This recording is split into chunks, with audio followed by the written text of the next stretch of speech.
Sorry guys, gue baru bangun. Pahlawan datang terlambat. Gue baru buka tuh grup baca. Kalian ngirim ini, apa namanya? Link YouTube. Isinya daging banget. Gila tuh men kalian ngirim kayak gitu. Isinya tentang peternak ayam, petelur ala milenial tuh. Kita kan Gen Z. Isinya juga itu. Siapa? Mas Yuan. Gila sih Mas Yuan tuh nekat banget ya.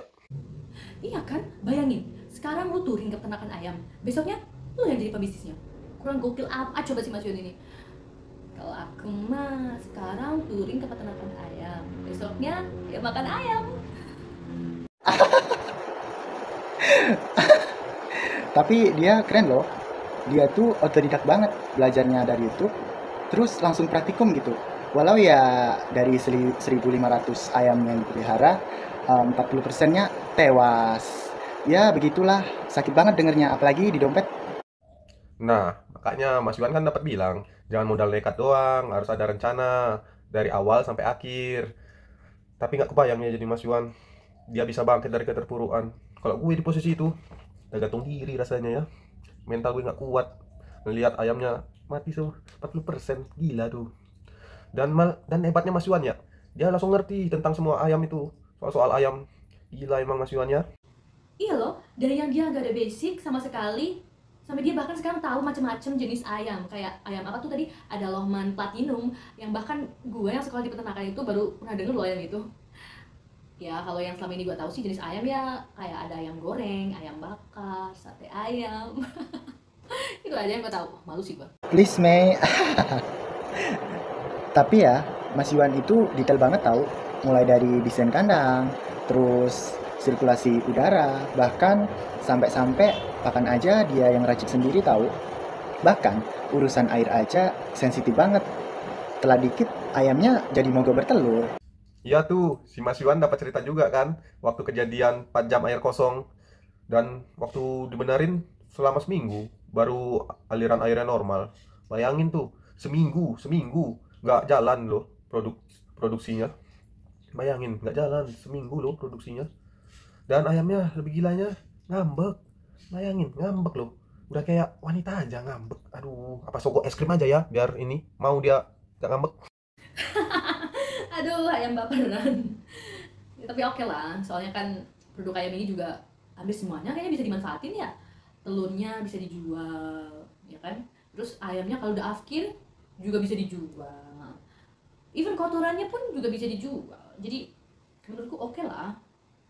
Gue suka sih waktu dia bicara tentang pemasaran.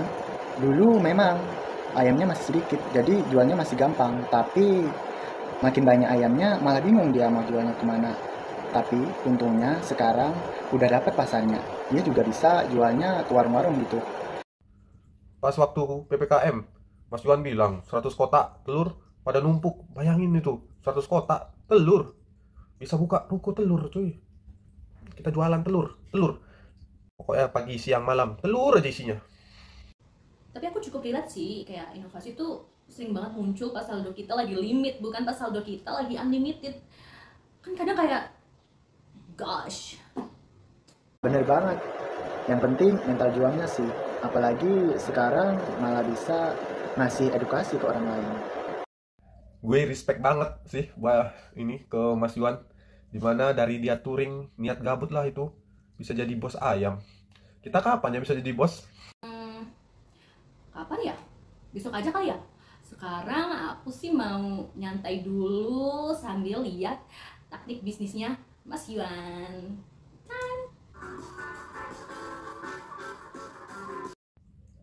Wah, si Mei udah mulai nonton nih. Teman-teman juga pasti nggak mau kalah saing kan sama si Mei. Nah, aku bakal ngasih kalian nih video yang Mei tonton. Silakan kalian simak ya. Mantap!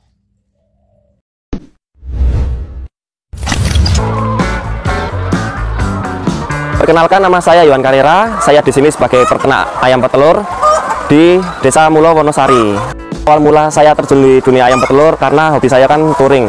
Dan di saat perjalanan ya saya itu melihat ayam petelur peternakan. Dari situ saya ada timbul rasa ingin dan rasa suka terhadap peternakan ayam petelur. Awalnya saya itu modal nekat mas, dan itu memang terbukti. Dari 1.500 ayam saya 40%-nya mati karena terkena IND.